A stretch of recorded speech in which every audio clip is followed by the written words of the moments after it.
안녕하세요. 여러분을 회계와 세법의 늪에서 구해주고 싶은 구세주 구쌤입니다. 이번에는 대손에 대한 기초적인 내용 두 번째 강의를 시작하도록 하겠습니다. 지난 강의 때 대손 충당금 설정하는 방법에 대해서 설명을 드렸고요. 자, 이번 강의는 대손 처리하는 부분에 대해서 설명을 드리도록 하겠습니다. 대손 처리. 자, 지난번 충당금은 못 받을 거라고 예상을 해서 결산 때 비용 처리해서 보고를 했던 거고요. 실제로 이제 못 받는 경우 어떻게 할 거냐 이거죠. 못 받는 경우. 자, 못 받는 경우에 자, 우리가 대손 서두에서 말씀드렸다시피 못 받았을 때는 그냥 자산을 줄이시고 그만큼을 뭐 한다고요? 비용 처리하면 된다 이거죠. 자, 근데 이렇게 하면 뭔가 좀 이상하지 않나 이거죠. 뭐가 이상하냐? 우린 이미 결산할 때 지난 전기 결산 때까지 못 받을 거라고 예상했던 금액을 비용 처리했습니다. 맞죠? 근데 못 받았다고 또 비용 처리하게 된다면 비용 처리가 두 번이 된다는 얘기죠. 그래서 서두에 말씀드린 거는 요거는 그냥 용어 때문에 제가 설명을 드렸던 거고요. 이렇게 처리하시면 안 되고 실제로 대손이 발생하게 되면 대변으로 일단은 못 받는 채권을 줄여야 되겠죠. 그리고 그만큼 그래 네가 안 줄 걸 대비해서 나는 미리 비용 처리가 모아뒀다라고 해서 충당금을 먼저 땡겨 쓰시는 겁니다. 그래서 이름이 대손 충당금이다. 대손이 실제로 발생하면 충당해서 메꿔 쓰겠다라고 해서 모아둔 돈이다라는 거죠.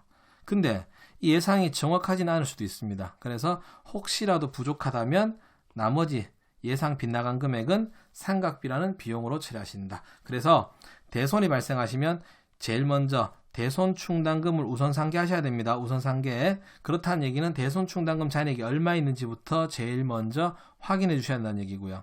그 다음에 부족하다면 추가적인 금액으로 대손 상각비라는 비용으로 처리한다라는 거 잊지 마십시오. 자, 적절한 예인지는 모르겠지만 이렇게 한번 생각해 볼까요? 우리 보험 한번 생각해 보험. 지금 강의 들으시는 분들도 생명보험 다 가입했을 겁니다. 왜 가입하셨어요? 돈 벌려고 가입한 거 아니잖아, 맞죠? 아파서 가입한 거 아니잖아요. 나중에 혹시나 아파가지고 병원에서 큰 돈 들어갈까? 그걸 대비해서 미리 이제 보험을 가입하는 거죠. 그럼 생각해 볼까요? 지금 아프지는 않지만 미래를 대비해서 미리미리 보험료라는 비용을 써가면서 그 보험료가 차곡차곡 쌓여서 모이는 거죠, 맞죠? 그리고 실제로 아프면 내 돈 내고 치료받는 게 아니라 보험회사에서 일정액을 보상을 받을 거고요. 그 금액이 부족하다면 내가 추가적으로 비용을 더 부담을 해야 된다는 거죠. 이런 개념을 한번 생각해 보자라는 겁니다. 됐습니까? 자, 그래서 밑에 문제를 가지고 제가 설명을 드리도록 할게요. 자, 거래처 파산으로 외상매출금 100만 원을 대손 처리한다. 못 받는 금액이 얼마라고요? 100만 원입니다. 자, 경우의 수 4가지. 첫 번째 경우의 수 충당금이 전혀 없는 경우, 두 번째 경우의 수 충당금이 70만 원 남아있는 경우, 세 번째 경우의 수 충당금이 100만 원 남은 경우, 네 번째 경우의 수 충당금이 120만 원 남은 경우가 있습니다. 그럼 여기에서 일단은 대손 발생했으면 외상매출금 못 받는 거죠. 그럼 대변으로 외상매출금 100만 원은 장부에서 모든 경우의 수가 다 사라져야 될 겁니다. 실제로 못 받았으니까 자산은 감소해야 되겠죠. 그리고 이제 차변에 뭐라고 처리할 거냐라는 겁니다. 차변에. 자, 외상매출금 100만 원을 대손 처리하는데 우리가 기존에 미리 모아뒀던 충당금이 하나도 없다라는 겁니다. 없다. 그럼 어쩔 수 없네요. 전액 다 우리는 대손 상각비다라고 100만 원 처리해 주셔야 된다라는 거. 됐습니까? 두 번째 경우의 수. 대손은 100만 원 발생했는데 기존에 그래도 우리가 예상해서 70만 원만큼에 대한 충당금을 모아뒀더라 이거죠. 그럼 일단은 여러분들은 대손 충당금 잔액 있던 70만 원을 다 땡겨 오셔야 되겠죠. 그리고 아직 30만 원이 부족하네요. 부족한 금액만큼은 우리가 추가적으로 다시 대손 그렇죠. 상각비라는 비용을 써주시면 된다라는 거. 자, 그 다음에 세 번째 경우의 수. 대손은 100만 원 발생했습니다. 모아둔 충당금 확인해 본 결과 얼마 있다고요? 100만 원 있네요. 딱 맞네요. 자, 대손 충당금 충분하니까 충당금을 100만 원 끌어 쓰시면 되고요. 됐습니까? 네 번째, 대손 발생이 100만원 됐습니다.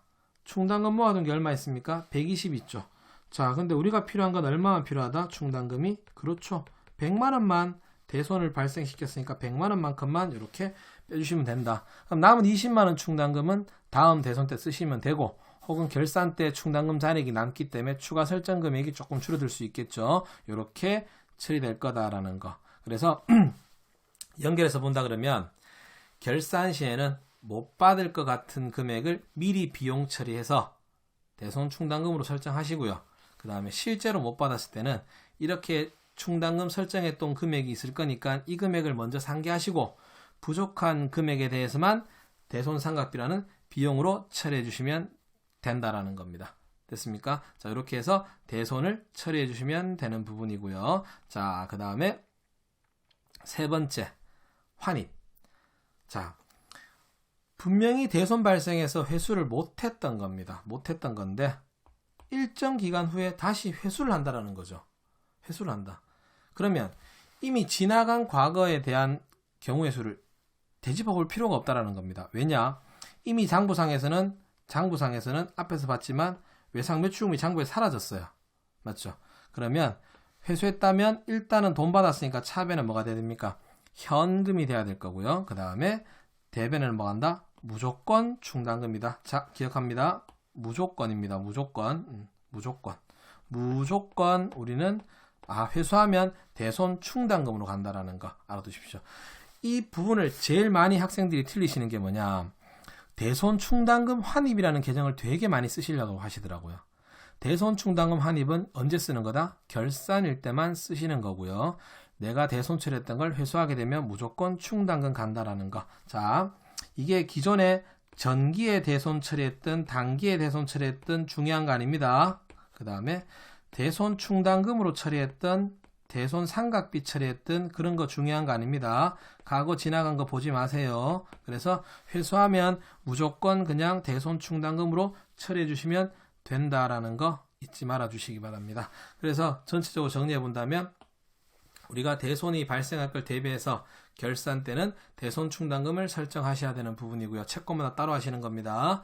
자, 이때 대손 예상액만큼을 보고해 줘야 되기 때문에 우리는 남아있던 충당금하고의 차액만큼을 대손 상각비라는 비용으로 처리하시는 거고, 만약에 더 많이 남아있다면 환입으로서 비용 처리하시는 거다 알아두시고요. 그 다음에 실제로 대손이 발생한다면 기존의 대손 대손 충당금 설정했던 금액을 우선 상기하시고 부족한 금액을 대손 상각비로 처리하신다라는 거. 그 다음에 대손 처리했던 금액을 다시 회수하게 된다면 우리는 무조건 대손 충당금이다라고 처리하시는 거다라는 거 잊지 말아 주시기 바랍니다. 자, 이렇게 해서 대손에 대한, 그 다음에 대손 충당금에 대한 기본적인 강의 여기까지 하고요.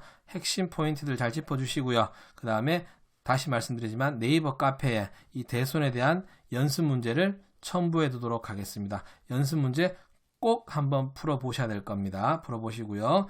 영상을 잘 들으셨다면 구독, 좋아요 꼭 부탁드리도록 하겠습니다. 감사합니다.